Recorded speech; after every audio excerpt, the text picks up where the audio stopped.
we have on deck the Terror Season 2. I don't even know what episode are we on. I think we're on episode 5. Um, Boy, it's been a tough day for the Terror. I am Jen. I'm broadcasting from the beautiful state of Hawaii on Maui. It's gorgeous. Everything's beautiful here. And I'm joined by my co-host Kinte. Kinte, how are you today? I'm good. I'm good. I'm here, ready to talk some terror. All right. So I just got through watching this last episode, and I'm gonna give you my honest feeling. Okay. My honest feeling is I really do love the drama. I absolutely enjoy watching everything that is unfolding. I feel like these people, the reason I know that this is an effective drama is because I cried in this episode. I I look, I mean, I'm not exactly a lightweight, but I move to emotion, right? I have my moments, but I don't usually cry for just like sort of no reason. I'm not that hormonal. And this episode really made me cry. And I think that the reason it made me cry is because I was just overwhelmed by a sense of maybe post episode 4, not really a lot of resolution, but a sort of coming down of emotion. And whew, it was big. It was very big. So before I get into my sort of take on what happened this episode, what were your initial feelings? Or I know we talked last time about how you feel like it's slow and it's not going anyplace very quickly. I'm here to recognize that and be moral support through it, um, but also just realize that we are definitely going to clash just a little bit on that one. Sometimes I hate to say something is slow because the connotation sometimes is not very good to the person saying that. Hmm. And I don't like it sometimes when someone just says something is slow. So what I will say instead of it being slow for me, it wasn't very entertaining for me. Hmm. I'll say that. But these last two episodes have been pretty good. This episode tonight was excellent. I thought so. I I think building off of what they did last week, this was a good follow up to that. It's still, I mean, I still have my reservations, but just this episode in the vacuum, it was a pretty good episode. It kept my attention all the way through. I, okay, so I'm gonna dual layer this, right? I'm gonna take away the element of the supernatural insofar as I can, Okay. and say that as a historical drama, this series casts a really long shadow. And what I mean by that is I see what I can see in front of me on TV, but I recognize the absolute there's an overarching symbolism here that is perhaps maybe just even a little too relevant right now. And I don't mean that in a bad way, I mean in a great way, because it really feels very timely. But there is something that is so emotionally sad about what's happening too, that in the vein of good I struggle to sort of genre this as horror, but in the vein of good drama, good serial thriller drama, this show delivers. There are some just fascinating little pieces of human dynamic happening, and the best of which was on show with Chester and the POW. That entire sequence back and forth, and then us seeing what was happening in the camp, going back to Chester, was masterfully done.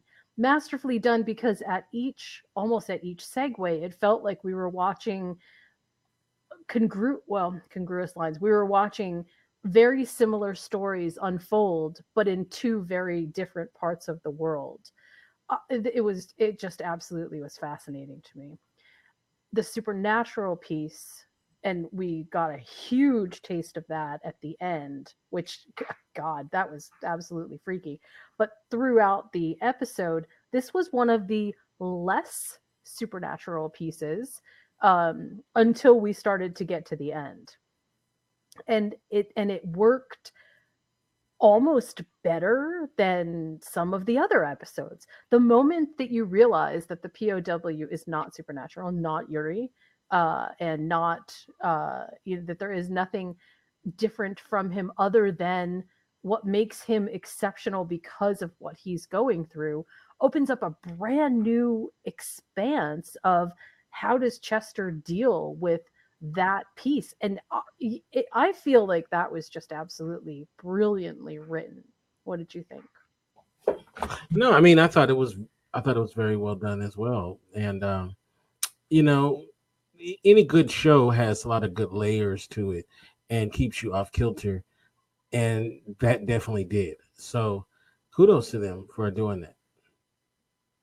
There's so many there's a lot of stuff to unpack. And if we look at this episode sort of sequentially, Hmm.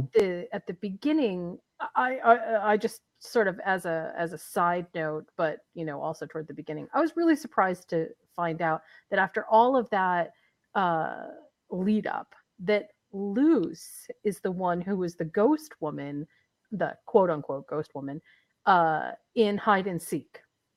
Right. That was really fascinating to me. I don't think that that was a mistake on their part, as in like they were leading up to something. I think that Luce is actually quote unquote ghost woman in hide and seek. Right. That was really fascinating to me. Okay. I don't think that Are we that was a difficulties? mistake on their part, as in like they were leading up to something. I think Hmm. that just played back, by the way. Yeah, yeah, I know. Go Oh, ahead. okay.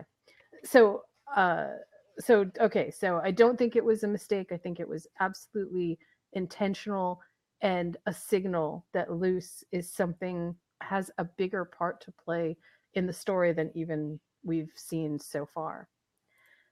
I sort of want to get down to kind of brass tacks though. The whole search for uh, Takayama. What do you think about that? Um, Give me a little more of what you're asking. Well, what do you think about this whole? Okay, so he's a translator. Chester's a translator, and they're on the trail of this elusive admiral, right? What do you think of that piece of the story? Um, I really, at this point, I don't have any set in stone thoughts of what I think about it. I mean, it's just,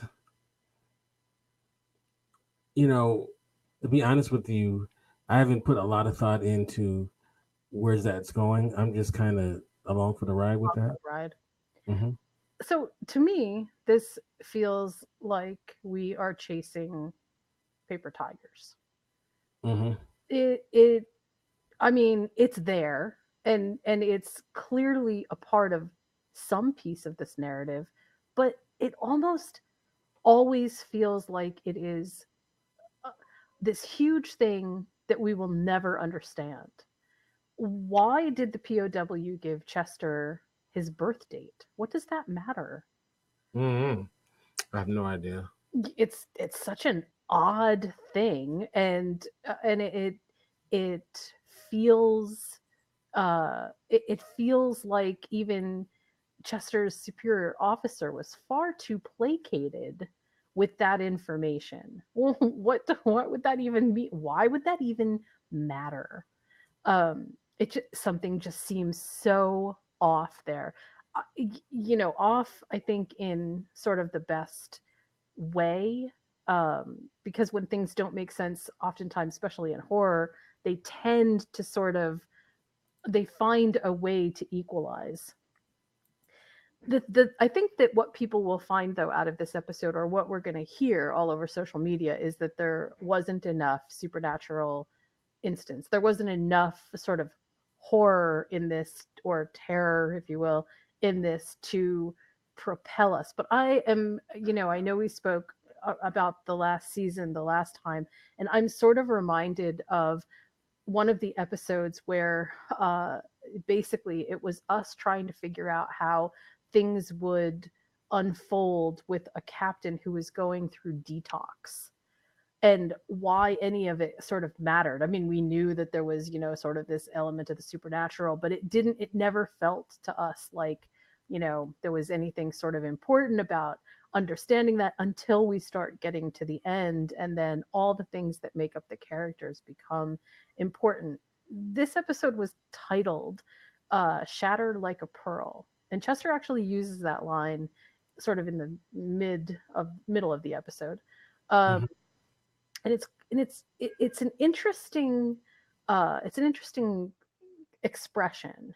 And again, I was kind of struck by how this episode, like I had said before, really personalizes the story about who Chester is, what Chester really stands for, and also across the world, how the people in the internment camp are struggling with their own sort of doubts and different kinds of demons, not wanting to sign the papers saying, hey, you have absolute authority over me, in those two questions. I absolutely will, things that we would never consider saying, things that we would never consider saying. And yet, I find myself looking at this and thinking, wow, this is so timely, because isn't this sort of what is happening with us today? There are some dual pieces here that are super interesting, but I'm digressing a little bit. I really would like to hear from you. I know that you're not super invested in all the little pieces of the story, but did anything stand out to you about how those two stories were running? Thomas Howell's character, I want to punch him in his face every time he makes his little racist comments. Oh God, no kidding. It annoys the crap out of me. He's Um, super good at being annoying, isn't he? he is. He is. Um, and uh, going back to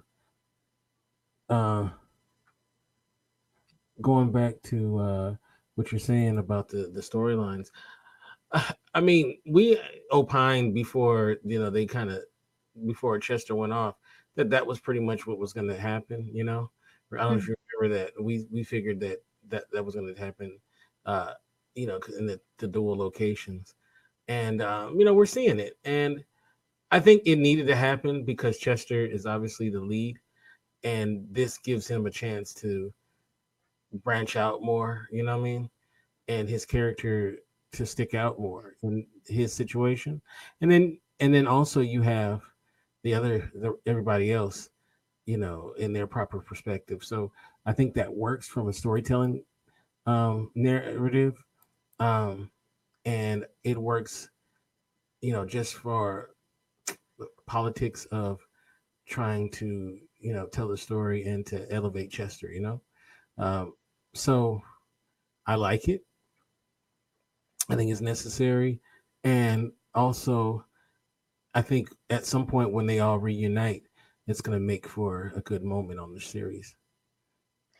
I'm curious as to whether or not um, this Yuri is protecting Chester or trying to harm him. I You could can't probably go quite. both ways with it, but more so, I think, in the protection. Yeah, yeah. I didn't feel that way at first, but now I am sort of feeling that way. And I, I gotta say, I'm I'm maybe more confused than I was before about whether or not we're dealing with two separate entities or one. Because I have to wonder if Yuko is maybe part of a duality, and that we are seeing something more split at work here than just one thing. I don't know. I mean, I have like a million questions, which in some ways feels really good because I really like it when shows challenge my sort of ability to see through them. Nothing feels like it's just being open and transparent, and we're not being led by the hand to figure stuff out. At the same time though, I have so many big questions about what's happening that it's a little it starts to stack up pretty quickly. Like, why did why did she need to be okay, why was the Yuri at the end uh the dead thing that we saw, why did that body need to get transported all the way over to Chester? I mean, I don't have an answer for that. If you're expecting an answer from me, I don't either. To be honest with you, this is one of the shows that I could say I'm a passive watcher as far as like a lot of shows you just kind of okay, this is what's going to happen or whatever. And in some cases, that's true with this show. But in this case, there's things where I'm like, you know what? I'm just going to let it come to me. I know as a podcaster, I know this more than anybody that our job is to wonder and guess and you know what I'm saying. So maybe I'm failing as a podcaster, but but it was a great visual moment though. Oh my god, and frightening too because you know he's in a position where he can't move or get away or do anything, and Right. that thing coming at him, you know, it was frightening. So I- you know, it's strange. I know I'm reading too much into this, so just bear with me. I'm admitting that right now. But it felt a lot to me like this episode dealt with the whole premise of choices being taken away from you because either somebody else is taking that choice from you, or you are not allowed what you need to complete the choice. And I go back to the camp where the family is at, and think about the relationship that's happening there, and how the questionnaire, when she goes to change those questions on the questionnaire, she takes his choice away from him. He made a firm stance, right? But right, she took that choice away from him by changing his answers. Now, for whatever, I mean, I'm sure, her motive was her motive, but she still took it away from him. And the POW is also his choice was, he could have taken the choice. I suppose he could have figured out a way to, like Chester says, commit suicide, but he didn't. And then the choice was taken away from him, and Chester gave it back to him.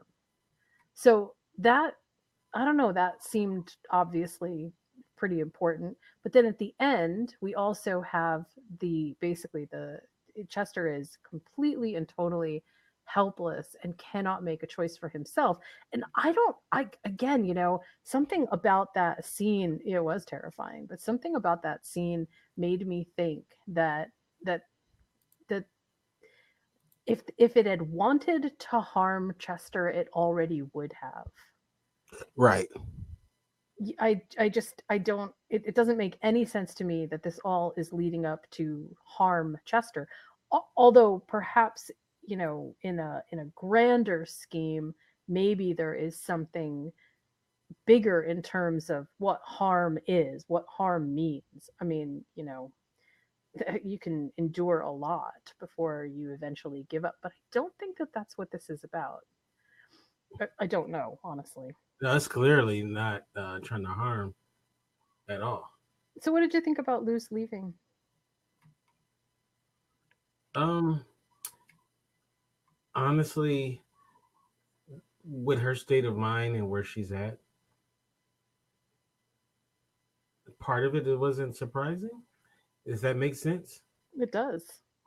Yeah. Um, and then remember, the thing that was binding her to there is no longer there.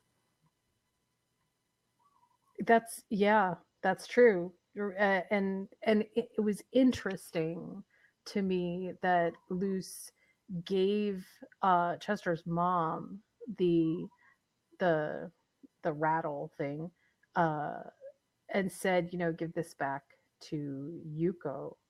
I the reason that I feel like that means something is because it really was sort of a giving up of anything that tethered her to that physical location. I honestly, I hope that, and I don't think that it is the end, but I really hope that this isn't the end for that character, because I personally feel like the loose character has become, over the past couple of episodes for sure, just an absolute stellar presence in the show. And not just important, like, okay, well, yeah, important because it's all about Chester, but important also for the screen itself. There's something special about when she is on screen, and it sort of it adds an element that none of the other characters quite give the story. I really like her a lot. I was so sad for her in the beginning when she sees the babies in the water. But, Right. oh God, it's going to remind me of what I was thinking. I had written a note about her seeing the babies in the water means that the great conduit to the afterlife, or the great conduit to the spirit world, is through water. I mean, that's multicultural. It runs across lines. It tends to be a thing that when you talk about ways to channel spirituality, it often comes through water. And the fact that she saw the babies in the water, and especially in that particular water, made me think that there is something to what we talked about the last time, that maybe the twins, maybe there is something actually still happening there. I don't know what it is, but maybe that is. Someone had suggested that perhaps Yuko needed the twins in order to stay in her form. Because remember how she was kind of falling apart at the beginning? Mm-hmm. And that maybe she needed the blood of them or something, and that's why she basically fell apart and now is sort of in this weird dead state. I don't know how much I can agree with that, just because some things just don't make sense in there. I don't even know how to explain that, but it does seem like there is something happening there. Am I reading too much into it? No, that's. I mean, I've always felt like the babies were important to her. So, on some levels, I don't know if their death hurt her, or I don't know how that is figuring out. To be honest with you, I'm at a loss. Well, okay, I'm going to ask you another question. So if if the Yuko storyline, if there is something important here that we should remember from the beginning episodes, it's it's the conversation that Yuko had with Chester at the very beginning. And if you go back and rewatch that, it feels pretty important that Yuko's direction to Chester seems to it seems to be pretty on the money right now. Like, there's nothing that has happened with Yuko that makes me think that she is malevolent toward Chester, but at the same time, there is clearly something else happening that is either malevolent toward Chester or malevolent toward the family. And I don't, I remember speculating that I thought that this might be a case of the sins of the father being visited on the sin on the person of the son.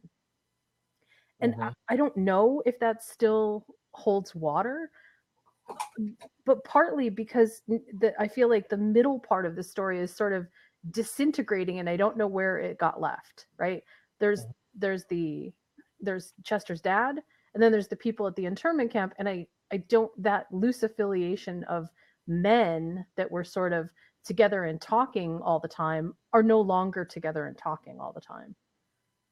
Right? Does that do you know what I'm saying? No, I hear exactly what you're saying. I think at this point, there's just not enough information to really make a educated guess on what's happening. I, if you think about it, look what happened, right? That guy tried to destroy their boat and was basically murdered. you know, so Right. it seems like that's protection, right? Something happened where that guy was intimidating the father, and then he got caught in that machine. You know, But my question I think is and does this actually lend itself toward this idea of duality, that there are two separate things happening. There's one piece is the possessions, hmm and then the other piece is the Yuko piece. And maybe the Yuko piece is not the same as the possession pieces. mm, I that's don't know for sure, but I am getting the distinct impression that we are perhaps reading so much into this being a single supernatural element that maybe it's really not.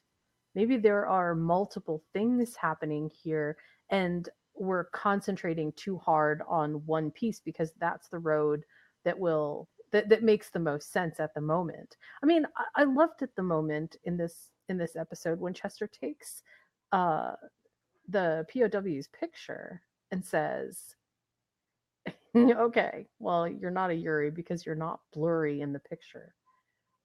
I mean, so there's a little bit of uh it feels almost disbelief on my part just to think that okay, is that's how he's identifying stuff. I mean, I don't know, that it just feels weird, but on the other hand, it seems as if Chester has completely accepted this whole thing, and it's just so rooted in sort of his experience that maybe maybe that's why we as the audience are sort of not seeing everything that we should see, because through Chester's eyes he has accepted it. I don't know. I don't know. What I can say is that this episode, when it as it concentrated more on Chester's ability to extract information in a way that was disarming and charming at some points, as he talked about baseball, as he talked about his experience being American, all that stuff felt very. Um, it felt like okay, so this is where he's at. This is he's trying to, like you said before, do a good job naively thinking that that's what needs to be done. And then at the same time, I'm sorry, hold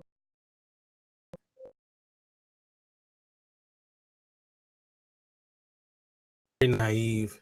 I'm so sorry. I had an alarm going off in the back of No, it's my okay. background. Um I gave, by the way, in the chat room. yeah. He is naive. He's super naive.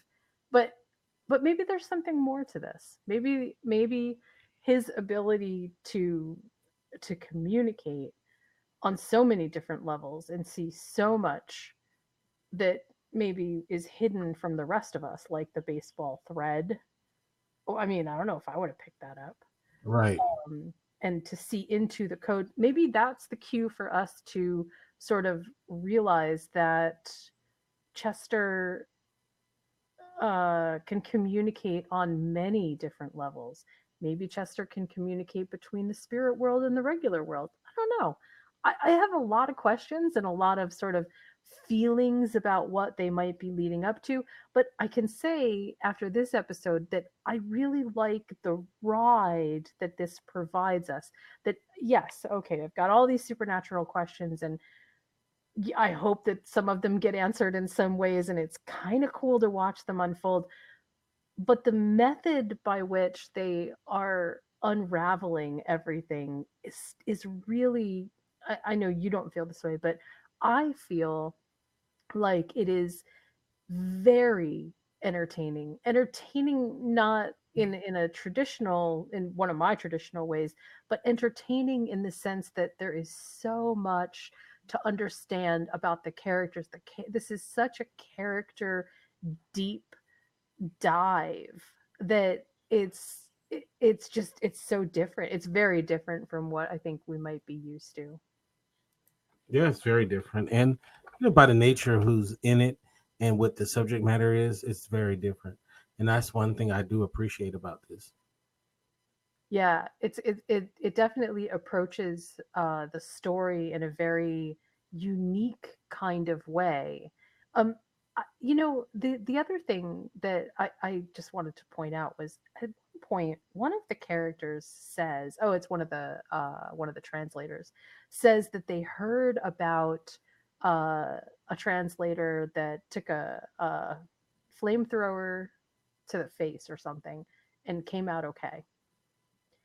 And yeah, so I, I'm well, I don't know exactly like what to read into that little piece of dialogue, but doesn't it seem to you that that sort of sets Chester up as sort of being kind of not invincible, but very hardy, um, differently hardy than maybe we would expect. Like, remember how we were talking about, the this idea of protection? Maybe there really is something pretty big happening in that sense. Yeah,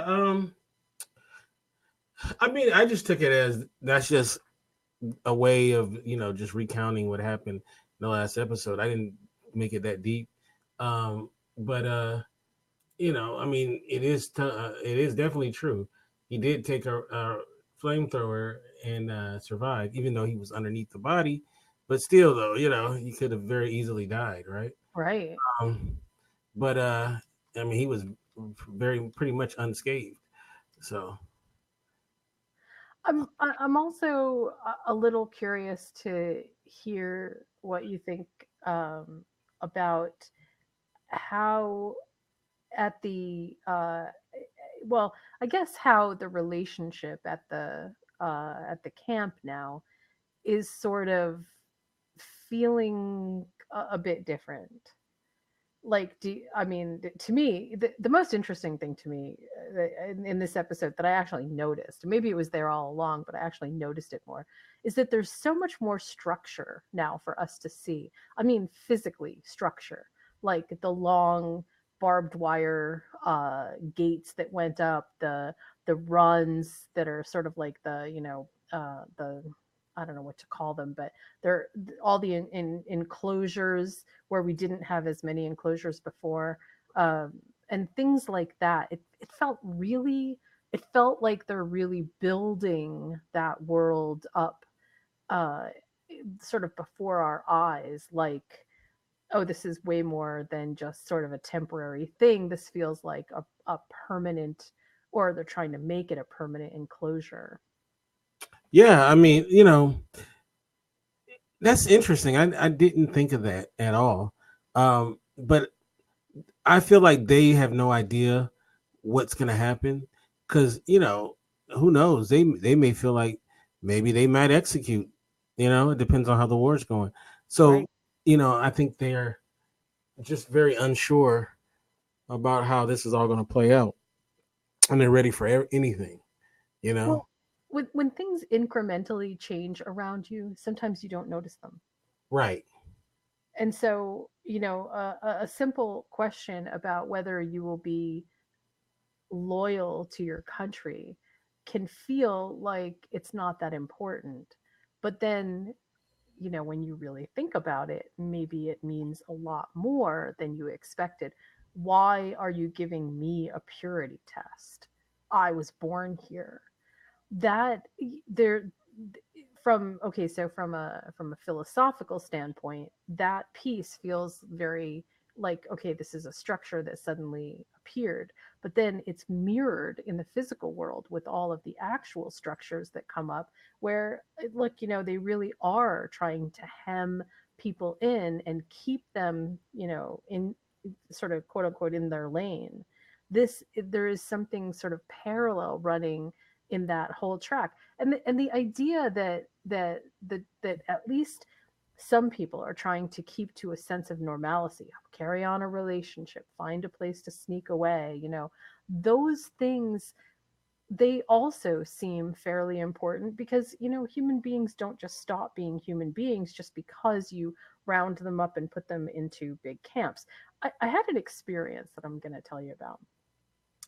I was cruising social media on the Terror's main page. This is basically their Facebook feed. And one of the comments, it was a little trolling, but I think he was onto something in a very interesting way. What this person said was they felt that they had been tricked by the story to sneak in a political message about today. And now, I knew what this story was going to be about last year, right? Because they announced last year that George Takai would be involved and that it was about Japanese internment camp. And this was sort of before a lot of the things that are happening in our today world were happening. And so I personally did not feel tricked. But when you look at what is happening in the terror, and you mirror it to what is happening today, it's easy to understand why people feel like they are being uh, tricked. Maybe isn't the right word, but why they're getting trolled themselves. Like, well, maybe they're just trying to teach us a lesson. And I felt compelled myself to write that yes, I actually think that this is a lesson. You wouldn't feel this way. You wouldn't feel like you were being tricked if there wasn't something that was tying your experience today to the experience that that they're recounting historically here. In other words, there is definitely a center of the terror that connects with exactly what is sort of happening to us today. All of our questions, all of our sentiments about what is it to be American, it does not feel so far in the distant past when you watch the terror and realize that those same exact questions were being asked then. Do you know what I'm saying? No, it makes perfect sense. And you know what? Yeah, he got tricked because he was stupid.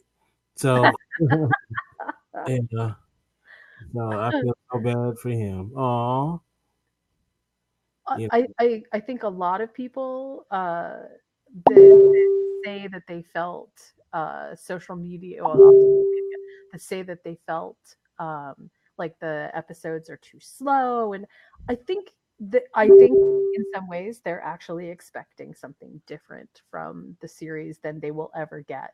I don't think that they will get what they are looking for from the series. They're not going to get the Tunbach moment because this isn't the Tunbach series, right? This is not. I mean, we talked about this on the last episode. This is not that story, but I think a kind of careful patience with what's happening here really pays off in the human drama that is this historical thriller uh, with pieces of horror. Well, I don't even know if I want to call it with elements of the supernatural woven into the storyline. And in in our last podcast, you said right know. that you felt like maybe the supernatural piece had been shoehorned into the story, and I think that in some ways that's what that guy was also trying to say. Like, look, you said you were gonna, well, you said you were going to, but he felt like that's what was being said. That this was supposed to be the story of some really supernatural scary thing, and here what we have is no, it's not so supernaturally scary, and it's really just about a Japanese internment camp. And I I wonder if you look at it through that lens, is that actually how you feel?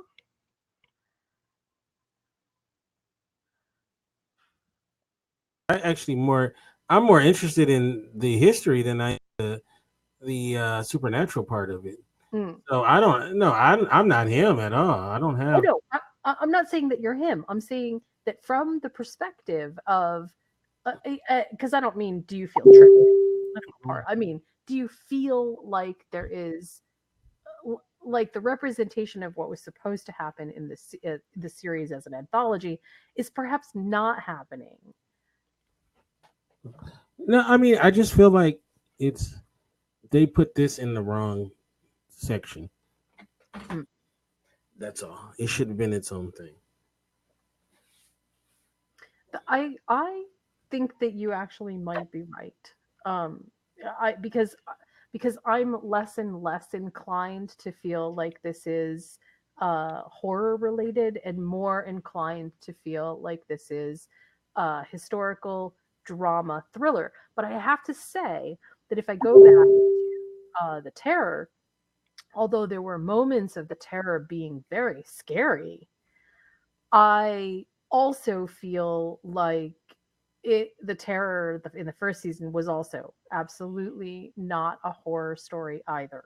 It was Right. a story of the lost expedition of the Erebus and the Terror, and this is what we've got out of it, right? I mean, like that to me feels more important actually, and this doesn't seem to be any exception.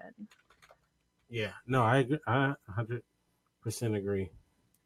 Where I think we diverge slightly is just in the idea that I find this far more entertaining, I think, than even a lot of people that I'm reading from on social media who don't, they're frustrated. They're frustrated because it's not moving fast enough.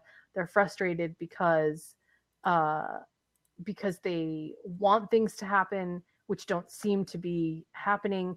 And the other thing which I personally like, but I understand why people get upset with it, is that they feel like they keep getting led on, right? That it, at the end of every episode there's like this sort of cliffhanger, and it feels like, oh my god, maybe something amazing is going to happen in the next episode, and then the next episode comes around and there's no fulfilling answer to what is happening. And I sort of, I mean, I understand why people feel that way, but I feel like that is exactly the recipe for every good serial through, the history of running serials up until maybe 30 or so years ago. So it's interesting that people get super frustrated about it, but I can see it. I do understand why. Yeah, I feel the same way. It's quite it's just I don't know. It doesn't. I don't like it that or whatever. It takes a lot of patience to unravel historical pieces. And I'm not saying that there's anything wrong with people that don't want to unravel them. It's not everybody's cup of tea. I also at the same time think that this particular series will always have the issue of it is essentially telling us a fiction that is woven with the supernatural, but the supernatural is less important than the drama of the characters. And I'm not even sure at this point what we are witnessing. I just don't know. There is a part of me that wonders if is Chester. I keep going back to this idea that maybe Chester is some kind of Lester. spirit guide. Uh, Clearly he's attractive to the the spirit for some reason, but he hasn't been possessed. We talked about that on the last episode too, right? um he's not being used as a vehicle. So what is his purpose? There, I don't know. Again, it does feel like there are some really big questions involved in what's happening. And I go back a lot and think about some of the my past experiences with really good series that were limited in scope, and how in it kind of comes down to the last two or three episodes where things really start to come together or really fall apart and then come together.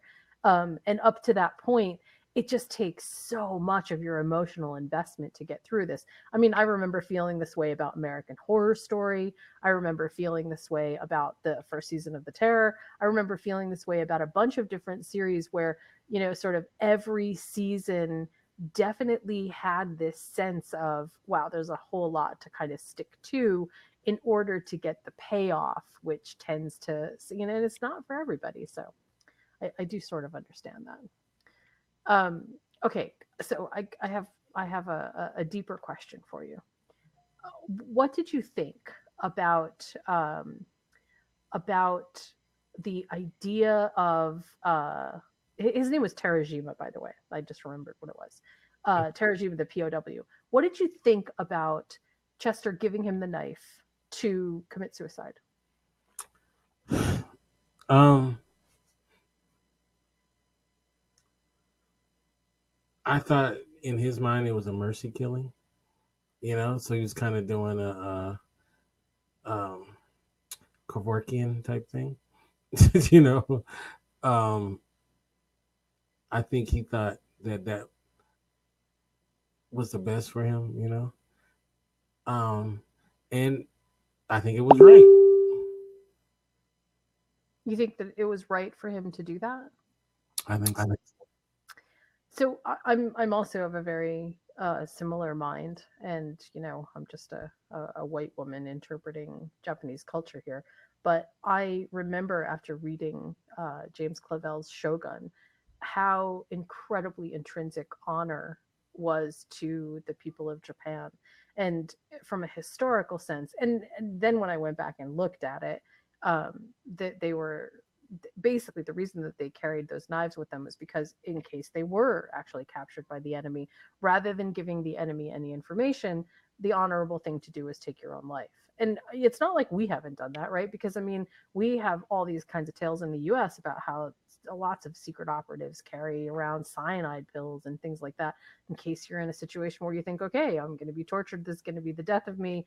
You can commit suicide on the way out. I don't know, like a lot of societies do this, but the Japanese definitely have kind of a very societally interwoven piece of history around this, and it felt to me like Chester was um it felt to me like Chester was not just giving him a good way out, but basically giving him his dignity back. And that dignity could only sort of transpire after Chester got to know him more. And then the payoff of him allowing, uh, uh, basically the suicide to happen from Terajima was the little bit of information that he was looking for, the tiny little bit of information, right? Do you know what I'm saying? No, it makes perfect sense. No, I agree with you. Also, even in with the thing that we do, you have a cyanide capsule. So if another podcaster gets a hold of you, right, you're gonna take it, right? So you won't share our. Oh, was it cyanide I was supposed to have? Shoot, you know what? I'm gonna have to replace it because I think mine's got like ecstasy in it or something.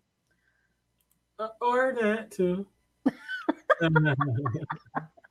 I actually think, in some ways that the whole idea of this is so it makes me, it staggers my brain, right? That you would be in a position where you would think that committing suicide would be the better way out rather than facing whatever it was that was, behind door number two. And yet this show definitely does a good job of explaining why it was so bad. I mean, there is nothing good that's going to happen from of the POW of Tajima ending up going to this other place. Nothing good is going to happen. That's pretty clearly obvious.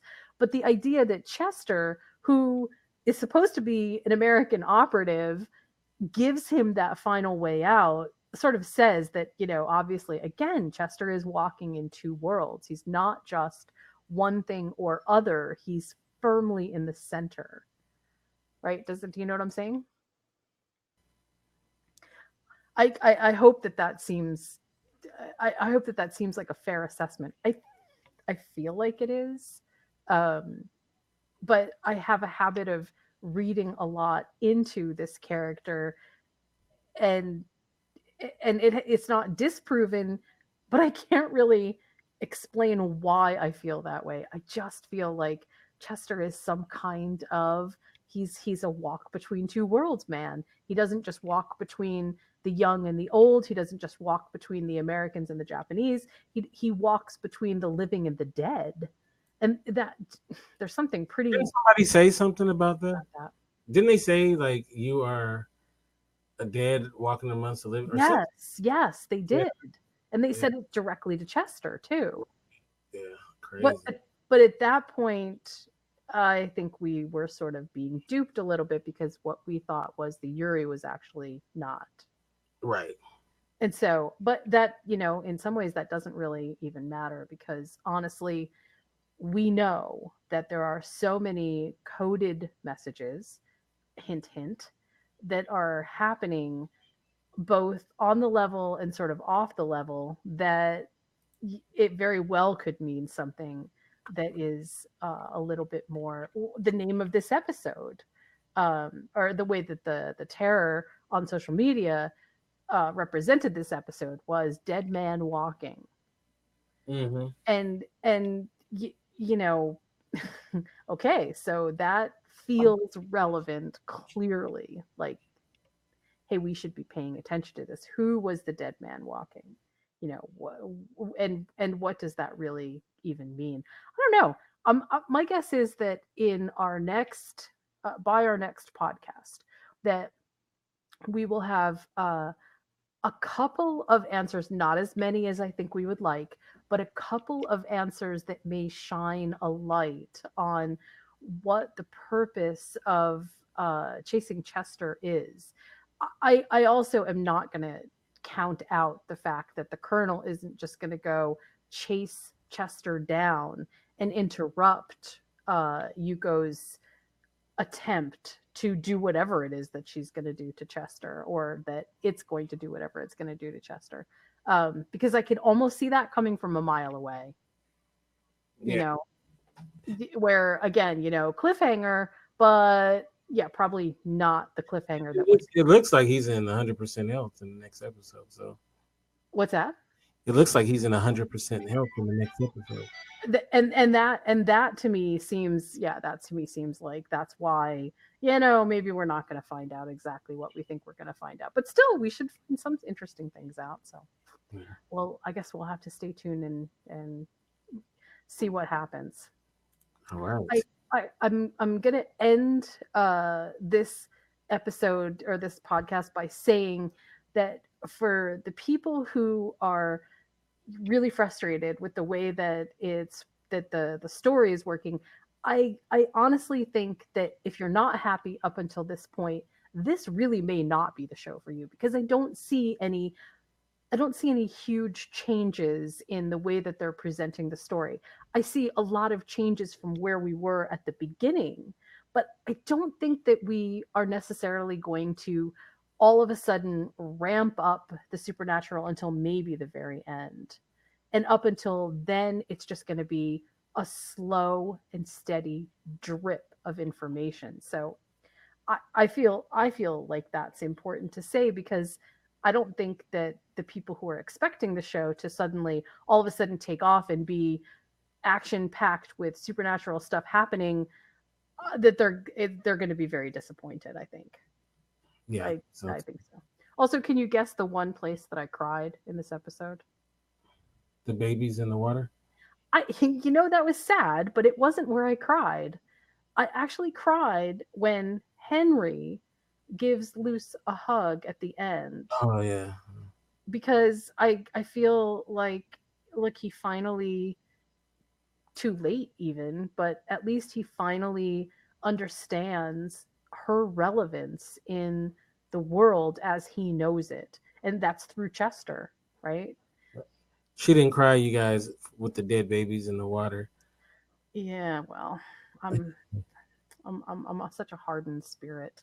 but I a hug see. will do it every time to me. So yeah, Wow. this is Well, the way to my heart is maybe through. when I see you, maybe make sure I don't give you a hug. I don't want you crying all over me.